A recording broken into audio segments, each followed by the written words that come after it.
নমস্কাৰ আপোনালোক পোনপ্ৰথমে আমাৰ জব আপডেট চেনেললৈ স্বাগতম জনাই আজি এটা নতুন ভিডিঅ' আলোচনা কৰিম। যিসকলে আমাৰ এই চেনেলটো নতুনকৈ আহিছে আপোনালোকে চেনেলটো ছাবস্ক্ৰাইব কৰি বেল আইকনটো প্ৰেছ কৰি ল'ব, তেতিয়া মই যিসমূহ ভিডিঅ' আপলোড দিম সেইসমূহৰ নটিফিকেশ্যন আপোনালোকে পাই থাকিব। এই ৰিক্ৰুইটমেণ্টটো লৈ আহিছোঁ, এইটো আহিছে আপোনাৰ ইণ্টেলিজেন্স ব্যুৰোৰ ফালৰ পৰা আহিছে। আপোনালোকৰ অনলাইন আবেদন প্ৰক্ৰিয়াটো কেতিয়াৰ পৰা হ'ব, আপোনালোকৰ সিলেকশ্যন প্ৰচেছটো কেনেকুৱা হ'ব, আপোনালোকৰ কোৱালিফিকেশ্যন কেনেকুৱা হ'ব লাগিব, আপোনালোকে কিমান টকা পে'মেণ্ট কৰিব লাগিব আৰু আপোনালোকৰ বয়সৰ সময়সীমা কেনেকুৱা, সকলোৱে আমি এই ভিডিঅ'টোত আলোচনা কৰিম চমুকৈ।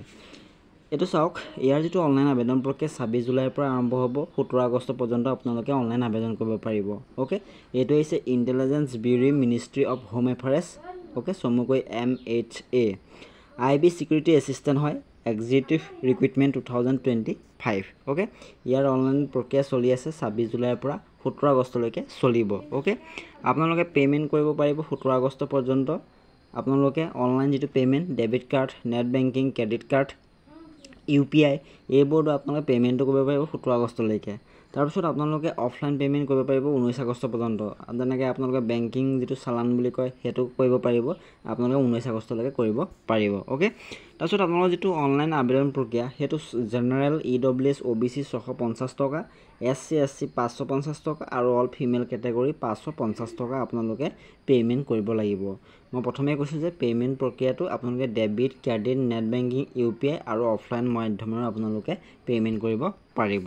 অ'কে, তাৰপিছত আপোনালোকৰ যদি আমি বয়সৰ সময়সীমা চাওঁ, সেইটো আপোনালোকৰ 18ৰ পৰা 27 বছৰ পৰ্যন্ত আপোনালোকে এপ্লাই কৰিব পাৰিব। এইটো এটা আৰু আপোনালোকৰ এজ ৰিলেক্সেশ্যন আছে as a per IB security assistant executive যিটো ৰিক্ৰুইটমেণ্ট ৰুলছ আছে সেই ৰুলছৰ অনুসৰি আপোনালোকক ধুনীয়াকৈ কি কৰা হ'ব যে আপোনালোকৰ এজ লিমিটটো বঢ়াই দিয়া হ'ব বা এজ ৰিলেক্সেশ্যন দিয়া হ'ব। অ'কে, ইয়াত যথেষ্টখিনি পোষ্ট আছে। ইয়াৰ আগত আৰু এটা IB ফালৰ পৰা ৰিক্ৰুইটমেণ্ট ওলাইছিলে, এইটো এটা আহিছে, ইয়াতো যথেষ্টখিনি পোষ্ট আছে, প্ৰায় 5,000 পোষ্টে আছে। মাত্ৰ আপোনালোকৰ 13টা পোষ্ট কম 5,000 পোষ্ট আছে। অ'কে, 5,000 পোষ্ট আছে, বহুত ভাল খবৰ।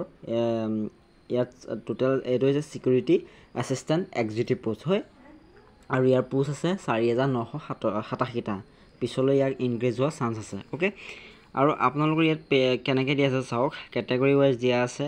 জেনেৰেল যিখিনি আমাৰ UR কেটেগৰী তেওঁলোকে বেছি দিয়া আছে, তেওঁলোকৰ আপোনাৰ 2,471টা পোষ্ট দিয়া আছে। EWS 501টা দিয়া আছে, OBC 1,015টা দিয়া আছে, SC 574টা দিয়া আছে আৰু ST 426টা পোষ্ট দিয়া আছে। অ'কে, এইখিনি হৈছে তেওঁলোকৰ কেটেগৰী ৱাইজ পোষ্টখিনি দিয়া আছে। আৰু ইয়াত এটা কাৰণে ভাল, আপোনালোকৰ যিটো এডুকেশ্যন কোৱালিফিকেশ্যন এইটো একদম এটা মানে আপোনালোক মেট্ৰিক পাছ হ'লেই হ'ব।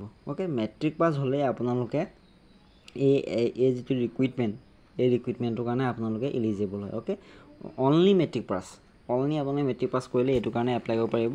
সেইটো কাৰণে এটা বৰ ভাল খবৰ, যিহেতু মেট্ৰিক পাছ কৰা ল'ৰা ছোৱালী বহুত আছে, গতিকে এইখিনিত এপ্লাই কৰিব পাৰিব। কোনো স্কিল টেষ্ট দিব দৰকাৰ নাই ইয়াত। অ'কে, আপোনালোকে মেট্ৰিক পাছ হ'লে হ'ব, খালি আপোনালোকৰ লোকেল লেংগুৱেজটো আপোনালোকে জানিব লাগিব। অ'কে, আৰু 26 তাৰিখৰ পৰা অনলাইন হ'ব। আপোনালোকে যিসকলে এইটোত যাম বুলি ভাবিছে, গতিকে আপোনালোকে অনলাইন প্ৰক্ৰিয়াটো কৰি ল'ব। অ'কে, ভিডিঅ'টো ইমানেই। আপোনালোকৰ যিমান বন্ধু বান্ধৱ আছে সকলোৱে ভিডিঅ'টো শ্বেয়াৰ কৰি দিব আৰু এটা ছাবস্ক্ৰাইব কৰি দিব আৰু লাইক কৰিব। ধন্যবাদ।